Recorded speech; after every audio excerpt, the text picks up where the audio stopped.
Good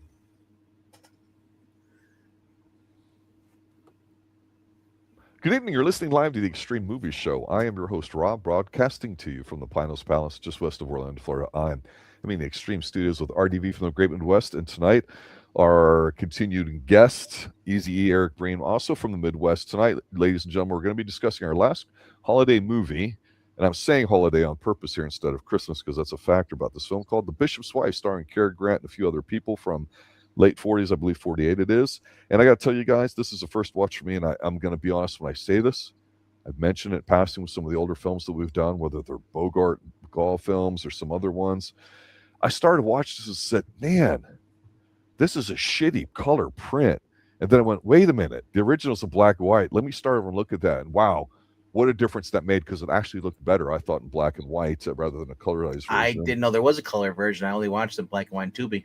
Yeah, so it's one of those films where, to me, I haven't watched it, and my understanding is that the studios want to not really emphasize the religious aspect to it, which coincidentally seems to be a theme in these earlier Christmas movies. When you have Cary Grant in something, how can your eyes not, veer from him? This is an interesting movie because it feels different than, say, the Robert Mitchum one we did and some other ones recently. I think it works. It's got a bit of a different tone to it.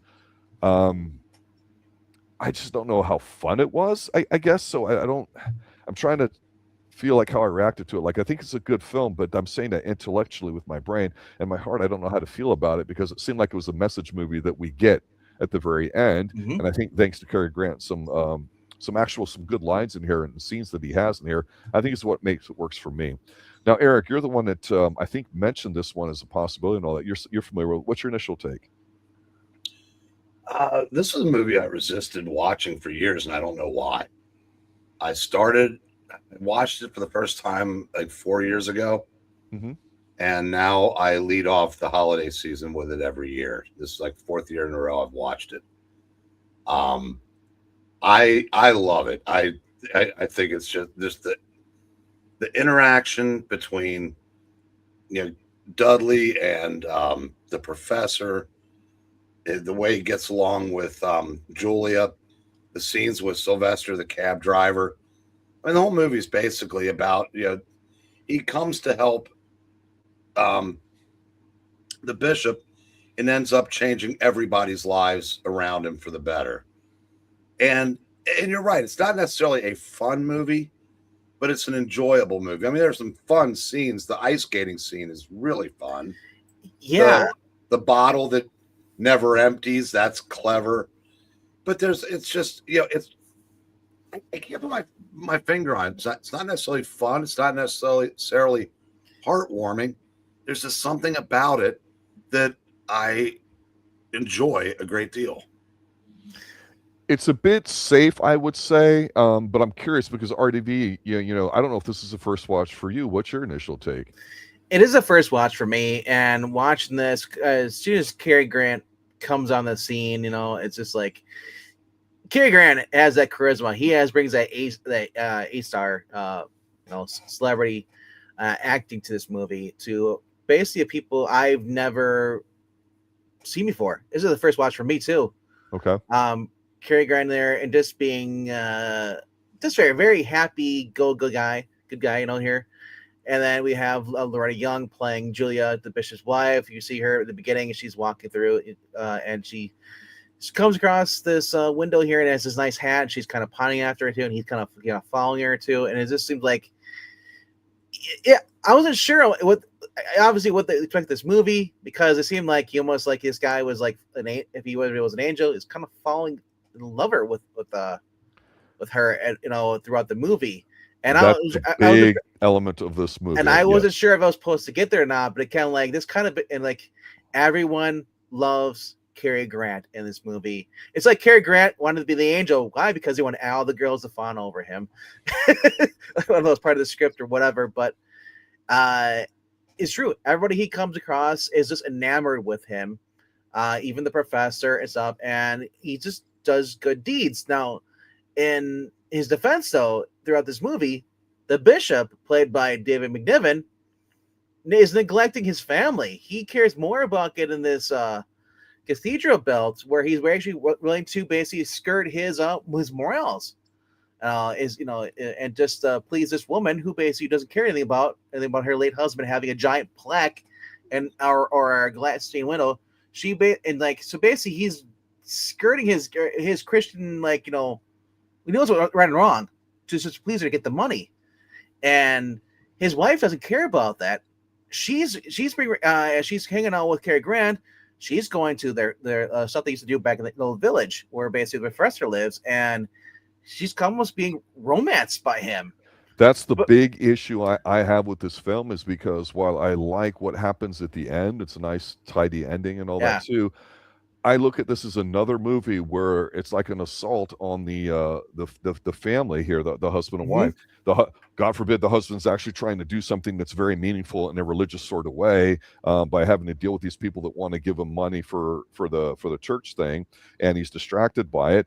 The wife knows what she married into, and yet she's okay, and the husband seems to be okay with her spending time with Cary Grant. And if that doesn't just ooze of adultery or something like that, the daughter, the way he's it's basically like we reviewed Miracle on 34th Street. Imagine if Santa Claus started putting the moves on the mom, while also helping out the kid and stuff.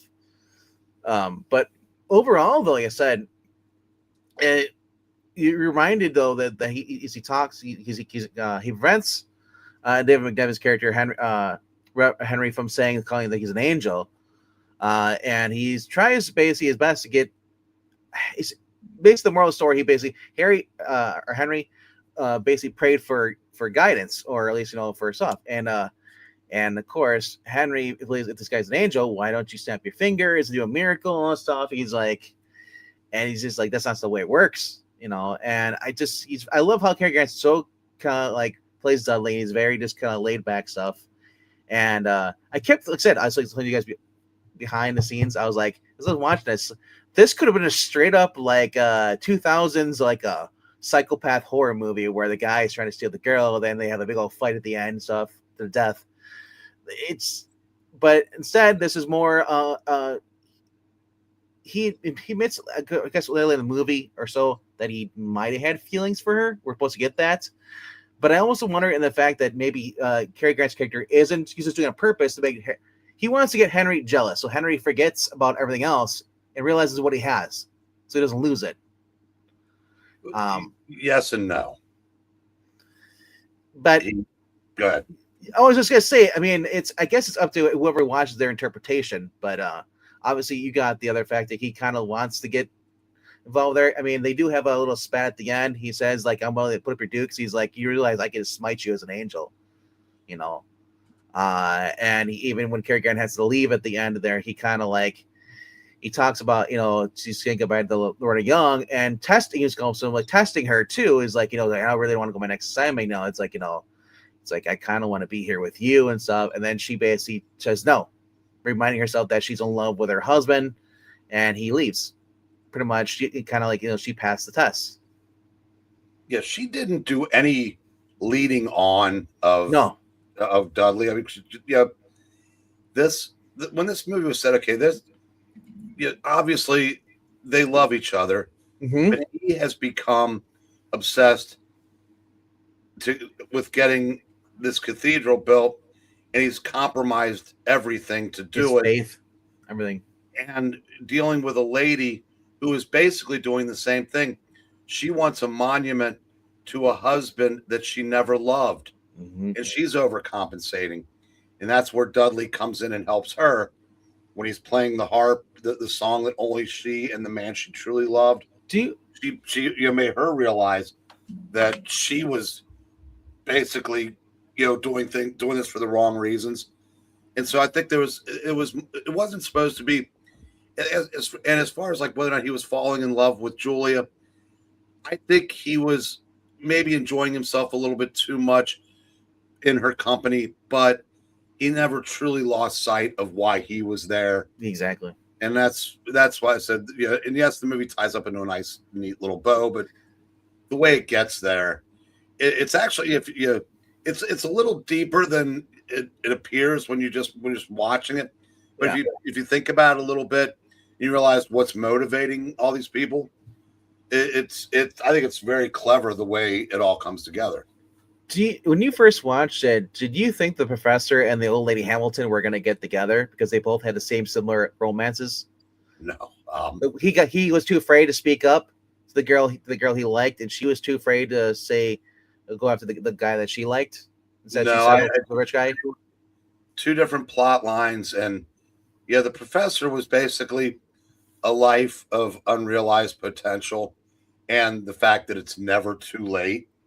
Mm-hmm. And that's the message Dudley brought to Professor Wutheridge, who I think, Monty Woolley I love him. He and James Gleason, Sylvester, they added so much to this movie. And for a really good movie to work, your secondary players have to be nearly, if not as memorable as the main players. And even though James Gleason wasn't in it much, they did. They absolutely, even Elsa Lanchester is the maid, Matilda. She had a deal of the movie. What holiday is that? The one with the two guys and the girl, and they do the dancing stuff, the Christmas stuff movie. Is that the one I'm thinking of? Because when I see this scene here, the ice skating scene in here, where it's you got Loretta Young, Cary Grant, and it's supposed to be the other guy, the cabbie driver, and you can tell when it's not them doing the professional skating stuff. Absolutely.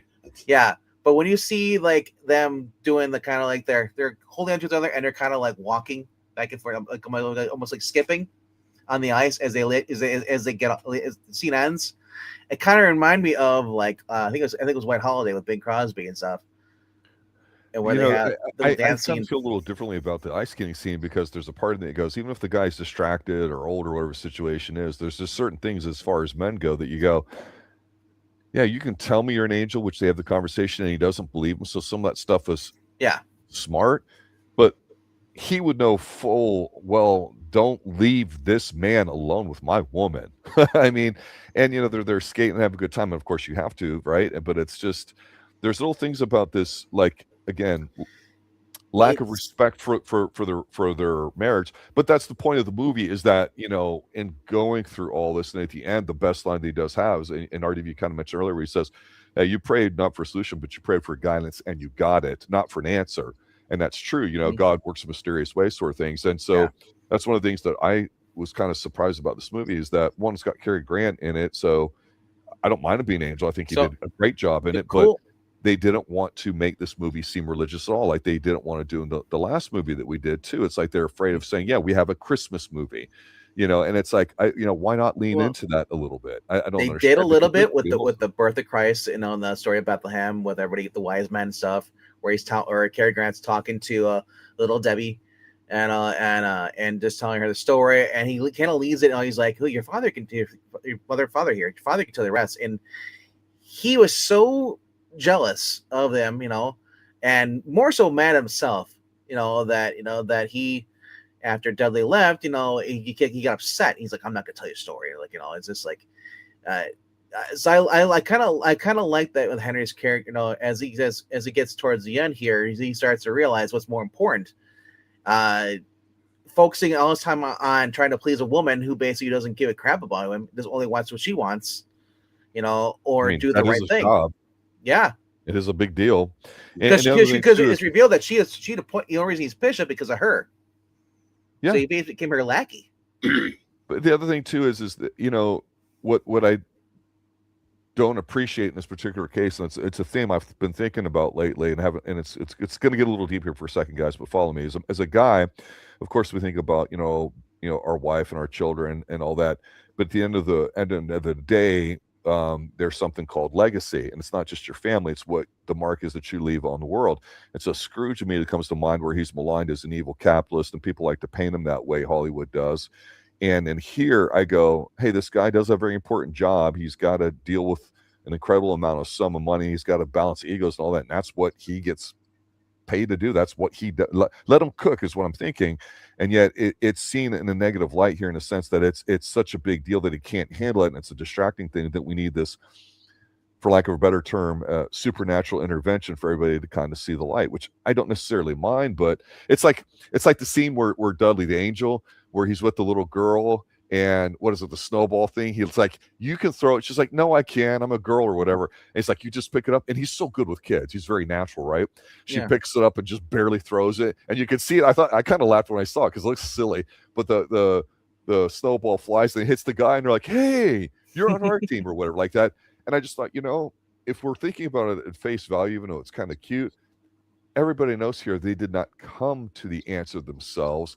This guy told them he's an angel. Yes. He makes them all know that he is. So as Stories. adults, at the very least, even not the little girl, that's probably more was- traumatic as she gets older, they didn't do it on their own. And I've always had issues with people coming in and helping out, because is that really helping? Well, yeah, I mean, yeah, I love it because it ties into the whole parable that he was telling out the daughter about that. How David basically had an idea of the slingshot, but it wasn't his idea. It was, an angel whispering into his, ear and telling him to use it. That's a good point. Yeah, it's a good point. and then you get into, and he said, and this ties into the sermon at the end after he leaves, because he says like, hey, I'm not gonna, once I'm gone, you won't remember I ever visited. I was going to ask you, what did you guys think of that concept when he tells everybody, yeah, when I'm gone, you guys won't remember it. Nobody else that I've interacted will. What did you make of that? Go ahead. I mean, that's been done many times in movies and TV. It's basically you remember the message, but not the messenger, and that's fine because at the end, it's not important, that how they got where they were going.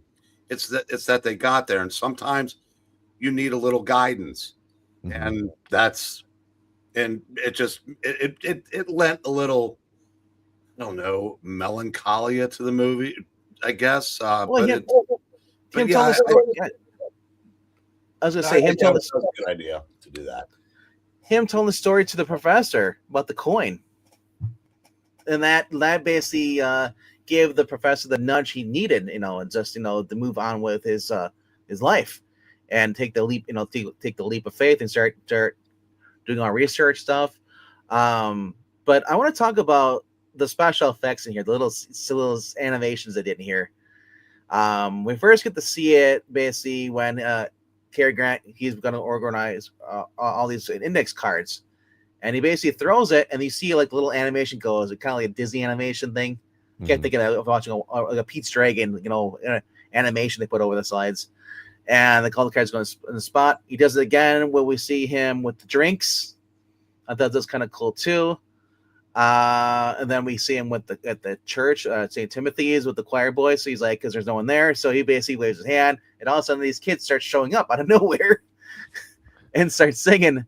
Then of course the final thing we see is also with well, there's two more things we see with the little Debby who doesn't know how to throw a snowball, gives her a little extra hope, and she hits the kid dead on. And then he's like, this is my favorite part of the whole entire movie, is when he's sitting on the bench. He's like, "Oh, did she get hurt?" He's like, "Oh, she'll get hurt, but she'll enjoy it," because a lot of parents today don't let their kids be kids. I don't know. It just seems like we got the point where we're too hands on, but then then there's sometimes we're too hands off. I feel like it's just, but more so, we try to police our kids as far as, well, we were for a while in the 90s, not so much today. But I thought that I always like that when I see that. It's like, he's like, yeah, she's gonna get beat up, but you know what? She'll be fine. She'll learn not to get beat up. Defend herself, throw snowballs. But the last thing is the tree. How he lights the tree and stuff. This is what I miss. When I grew up, when I was a kid, I remember I was probably like under 7. All the tinsels, the decorations on our Christmas tree. We had a live tree and we had all the tinsels. I miss that. I haven't had that in 20 or 30 years almost now. And it just, back in the day, everybody used tinsels like that. So much of those. And then the garland stuff. The only thing missing was the candles on the tree, which I think we saw in St. Louis, or without that was the other one. Christmas, Connecticut. That's the one that might have had the lights on there. But well, I tell you, the thing about it that was different is that in some of the other movies that we've done, it's really about whether it's a single mom and her kid or whatever. It's one specific family, and even though you kind of haven't hear Eric going back to what you said at the beginning, I think is really the essence of the movie. It's how Cary as this angel influences everybody in that circle. Now, again, it's a feel-good kind of movie, so everybody's got a negative roadblock removed from their life and they're able to move forward with it is what we're led to believe. It's not like it changes something different, like a more cynical monkey's paw kind of tale would be, or whatever, like if Poe right now, if this is a horror movie, because it's very apparent we're led to know that, yeah, he is an angel. We have to believe it. It's not, was it really Santa Claus or not? We don't know, right? So, and I do think that makes it different. It feels different, but Cary Grant is just, the two scenes that pop out to me is just how effortless Cary Grant and charming he is. And also the thing that's disappointing is this, you want to root for the couple to do well, and they do. Mm-hmm. But when they're sitting there at the dinner table, the rich dinner table with lit candles and the maid and the bell to get them summon the maid. And Michelle's. Yeah. But the point is, I'm going back. This is 1948. I don't know of an earlier movie 47 if it exists where, well, it's where they're sitting across from each other where like you can't even have a conversation because it's blocked with the silver holder of all the fruit, that you probably had your maids go out and buy that day from the local market or whatever. And it's one of those things where it's like, this is just not a very warm feeling household. And it's like, wow, try to make it stuffy, because we see that lampooned later on in other TV shows and all, where the table just gets longer and longer and wider. I mean, and it's almost like a joke in a way, and I couldn't help but be distracted by it. Well, that's by design. That's to show how exactly right. How far apart they were growing. Yeah, because of his obsession and commitments. Now, I do want to something you mentioned as far as like Dudley being with Julia. There were two scenes where they were basically, and I'm making air quotes, alone. The first time was after they took the little girls at the park. They went to lunch. He invites the table of busybodies over to join them. And the ice skating scene where they're with Sylvester. So he's really not ever alone with her out in public too. And you're right, because he invites them over because he's like, oh, I'm with a married woman. This looks bad for her. Well, it's not. I don't even think it's that. It's just he knew they were cackling, so he basically, and he goes, these ladies have become just miserable. So he goes, so he invites them over. He goes, let them, they have a little fun, and they kind of perk up a little bit. So it's like Cary Grant, well, no, they weren't just cackling. They were actually thought, because he's with this good-looking man, and he's holding her hands at a candlelight, like a dinner table. So it looked a little very sus. So, and when he notices that, and she knows it too, he goes over, invites him over to make it seem like it's not that. Well, I don't think it's anything that sinister. I think he was just, let's not get the wrong idea, ladies. Come on over and join us. And that's my point. Yeah, he wanted to get the wrong idea. He's diffusing it. Yeah, because he knows when you have a room full of women, you treat them all the same. I mean, he's very smart that way in a social situation, and the sheer firepower of Cary Grant himself leads you to believe he could do that. And I'm being dead serious about it. That's one of the observations, kind of similar to what Ron had mentioned there at chat about some psychology or whatever. And that's exactly what it is. He knew how to handle, a gaggle full of women. It's like, you can't go to a group and try to ask one of them out, because the rest of them will be jealous or whatever. You have to, separate them from the pack and go after the weak one and all that stuff that guys talk about with dating. And so he knew how to do that socially in a very, prominent way. And that's one of the things that I think Cary Grant, regardless of the politics or what happened in here, I think he was absolutely perfectly cast there, because we've seen this sort of like with Meet Joe Black and other movies where somebody's like the spiritual person that may just be doing their job or may have something else to it. And I can't help but think of The Seventh Seal by Ingmar Bergman, where he's playing chess with death, and death is following around and all that, and he's observing all this horrific stuff and all that, and you're supposed to be intimidated by it or whatever. And that's a pop for a movie that we've yet to do here on the Extreme Movie Show. But I really did like Cary Grant's ability. I mean, he just pops off the screen, and this is probably the earliest work that I can remember off the top of my head that he's been in. And we've We've done a couple of Cary Grant movies. We'll be doing more and all that too. But he's up there to me when it comes to somebody like a Humphrey Bogart, when it comes to just sheer firepower on screen. I mean, he really lent a lot to this movie. If it wasn't him, and it was a guy that did the role competently, it just didn't have that firepower, I'm not so sure if they could have delicately balanced everything they did, because that is the strength of this movie, which is pretty much my final thought and observation, is that I really liked how they tied how everybody had their own individual thing that he influenced positively, rather than just one person to see the light, or a couple or something like that. That was very generous in a way, and I thought he definitely maneuvered his way through all those situations, whether it's from the magic with the cart early on in there that that almost hit the car, whether it's the little girl with the snowball, whether it's the professor that you already mentioned, RDV. I just thought that was the most brilliant part about this movie, is not overdoing it with them, but having them involved. That's not easy to do, and they did it very well.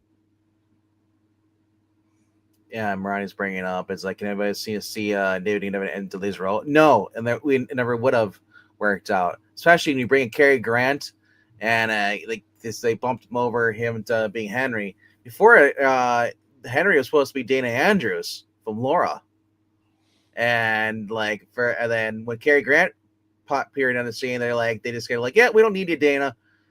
We're gonna put David McNiven into that role.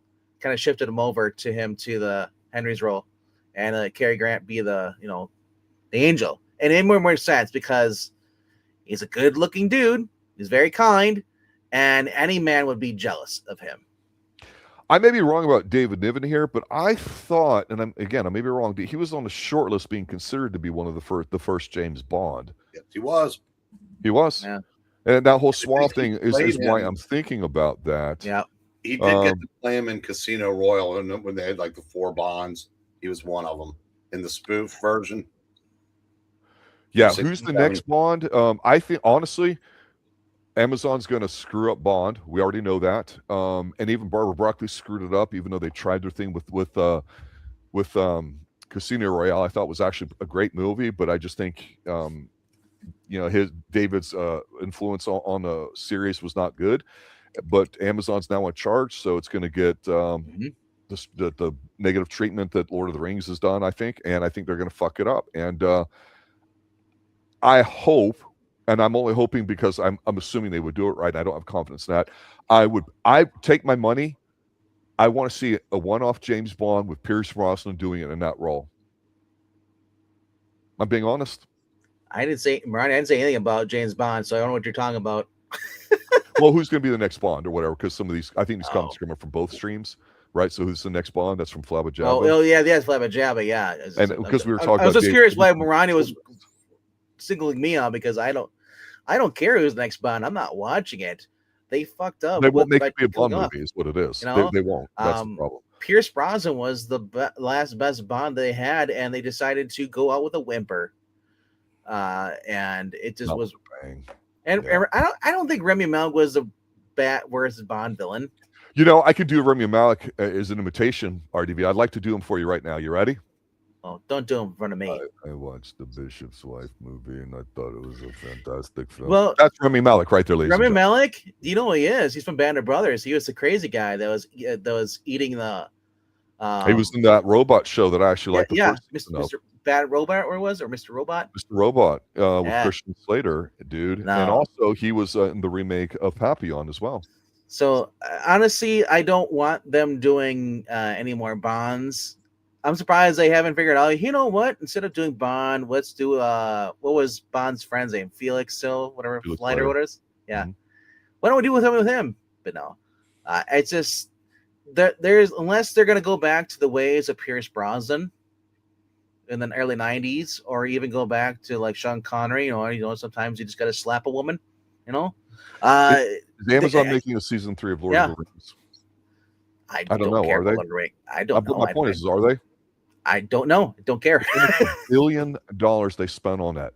Reacher is about $15 million an episode. Same thing with Stranger Things and Fallout. Yeah. They're all extremely expensive.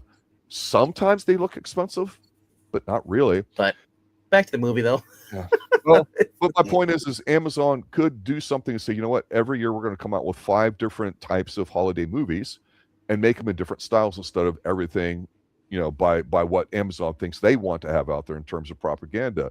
A movie like The Bishop's Wife, even though it got remade by Denzel, nobody seems to really remember that or recognize it was done Well, I by. remember that because that's Go the back first to one I the remembered, original and I things. thought Yeah. it was called the Bishop's Wife, but it's called The Preacher's Wife. I remember that was a big movie that came out, and because remember Denzel has that charm just like Cary Grant. He does. That's where I was leading to it. Yeah, I could see Denzel being an angel.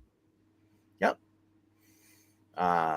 But yeah, overall, I said this was a very fun movie. It's a first watch for me. So just like Gary said, I didn't care to watch this movie. Same with Miracle 34th Street. We reviewed that last Sunday.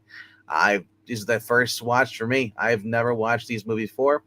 Mhm. And one of the best thing about watching these movies is seeing how hot the actresses are back then in the day. Wow. Wow. None of these tattoos on them, none of these nose piercings and all that stuff. The way everyone dressed, when we had a coat and then they had an overcoat, and then he gets the scarf. Cary Grant gets a scarf or two to he tucks it in. That's how he stays warm. And it's just a very fun way to watch movies back, especially black and white. Mhm. And you see the giant snowflakes fall down and stuff. It looks magical. It does. There's definitely there's definitely a feel to it with these black and whites for sure. So honestly, I said Cary Grant brings the A game to this movie. If you didn't have Cary Grant in that role and anybody else, I don't think it would have worked as well.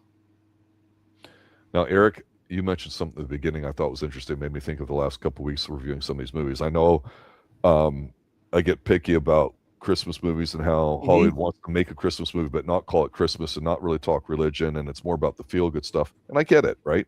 This is kind of the early phase of it. But I found it very interesting that you mentioned here before about like with the professor, you mentioned he was the guy that was supposed to represent like unfulfilled promises in your life or whatever, like that, like you're stuck in place. How you're rooted. Yeah. And I just thought it's interesting how certain movies or certain dynamics in movies automatically go into analyzing mode or whatever, because I felt like I analyzed this movie the least amount, and that's one of the positive things I want to say to it, due to the fact that Cary Grant's got a great deal of charm. I think the movie bounced around a lot quicker too, with all the different people he interacted with throughout one solid family. So being your fourth year, I think in a row, you mentioned to it, where you kind of discovered all that. Has it changed for you and all that? I mean, what kind of final thoughts do you want to leave everybody with for this film? A couple. First, of the four that we did, this was the movie that had the most star power at the time of its being made. Because David Niven was a big star at the time, sure, as was Loretta Young. As far as this movie, I said, I think the reason why I didn't watch it all these years was because I didn't know it was a Christmas movie. That was just a name of a title out there. I said, it's Cary Grant. I'll get to it eventually. Oh, it's Christmas. Okay, I'll give it a watch. And now I won't miss it. And as far as I lost train of thought here. Star power. Oh yeah, as far as getting analyzing the movie, what I liked about this is you don't have to. I mean, I put a little thought into it because we were doing this, but if you watch the movie and you don't think of that with the professor, or it's about like or with Mrs. Hamilton, it's not going to diminish the enjoyment of the movie, because Cary Grant is so magnetic. And that's really, if that's all you want for the movie is to be entertained by one of the all-time greats with some, a couple more all-time greats, then you're going to enjoy this movie. If you want to, look for meanings in this, they're certainly there to be found. Either way, like I said, I thoroughly enjoy this movie every year that I watch it. Yeah, Bad Santa got to be the best Christmas movie. I'm gonna be honest, guys. I like Bad Santa a lot. I think it's a modernized version of of way things are today. That kind of movie would not have been made 50, 75 years ago. The whole fashion thing. I mean, I know when we review Columbo, I always geek out on the buttery leather jackets and how weird the 70s became, because you had high-end fashion, then you had your hippie fashion, you had all these different things come together, and then it kind of like puked on itself and started to die in the 80s or whatever. Now you've got jeans with stretch material in them, and just, I don't know, it's not the same. There is a certain simplicity and elegance to these movies in a lot of factors both you guys said, and we'll close with that, is that they're beautiful to watch, to look at. They're very fundamental. Everybody dresses well. Everybody seems like a proper an adult. There's no cussing. There's no tattoos. No piercings. And you know what? You're an adult. Live your life the way you want to. I'm all for it too. I think that's really interesting. But what those things can be a distraction, especially like if you're trying to ramrod a message through or whatever. But Cary Grant is charming. He's magnetic. We know this. It's a fact. But that's what's needed for the role, and it serves its purpose. Everybody did it. This is why, for me, I felt this movie really, really does work very well. And I'm very pleased because for the first time in a long time, I've been able to watch a movie that was a first watch and actually be very pleased with it without feeling like there's an agenda to it or it's, just a message of its time and it doesn't work. This is one of those movies that I do think you can watch over the years and it doesn't lose any of its value with it. Definitely could say that. Other ones, you could argue it's Christian or non-Christian or libertarian or capitalist or whatever and all that. This is not that kind of movie. So in a way, I like that a lot about it, and I'll give it credit for it. I was not expecting that too. So I want to point out things that you guys may have overlooked. Karolyn Grimes played the Zuzu in The Wonderful Life a year before this. She was a daughter, and Jimmy Stewart's daughter in It's a Wonderful Life. Didn't know that. I did not know that. And she's still alive. She's 85 years old. Oh, Eric. Apologies, you know this already, but everybody in chat there too, Moran, you will appreciate this. Rest in peace, 91 years old, Bridget Bardell. Yep. Yeah. That talk about a classic beauty and all that. I mean, she was definitely one of them. She was against anti-immigration with everything that's going on right now, and she was also made animal activist. Big time. Yeah. I mean, actually, inspiration. That's all this movie needed, right? Inspiration for carrying a puppy around the entire time while he was talking to people, kind of like early version of Blofeld. That'd be pretty cool, wouldn't it? Barda was the inspiration for Anne Pam Anderson getting involved with animal stuff too. There you go. Maybe this should be a recent remake since nobody remembers the Denzel one. We should call it The Bishop's Dog, and he just walks around with the dog, giving people advice on the street. What do you think? How about we just get Triumph, the Install Comic Dog, come back and just do Conan shows? No, but honestly, I said I'm very glad to watch this. Is a very enjoyable. I said it's also works off another movie with Cary Grant that's on my list I need to watch. And Loretta Young was just wonderful in this, and same with Karolyn Grimes and David Niven playing like the nervous wreck, who's also kind of getting angry and kind of jealous. I wouldn't be surprised if he was in some other British movies with like Sherlock Holmes and stuff. But overall, I said it's a very, very good movie. And if you've never watched it, it's free to watch right now on Tubi TV. The black and white version. I guess there's a color version I did not know about. But then again, everything gets recolored eventually. But anyway, that's it for this review. Unless you guys got anything else to say, Eric, are you all out of information, or you got some more stuff you want to talk about? No, I think I've said everything. Okay, you said what you said. I said what I said. All right, all right, though. So that's it. I want to thank everybody who basically stopped in here and decided to hang out with us. Flabajabba 6328, good to see you here watching us on the vertical stream. Maranya and a little to Maria. And West Virginia, 50 Holler Boy. What's our RV3DZ? What's up? And Desert Rose and Marania, I think I said her name yet. And Johnny Nut Lone Plate. All right. Good night, everybody. Later, guys. You guys know the thing. Click like, subscribe, leave a comment down below what you thought of this movie. And we'll see you on Tuesday for Landman. Episode, I believe, 7 now. And Bone Tomahawk before. Man, that show's going by so fast. Landman, it just feels like Tulsa King took forever. And like Landman's just going right through. So. All right. Happy New Year to everyone. We'll see you on Tuesday. Later.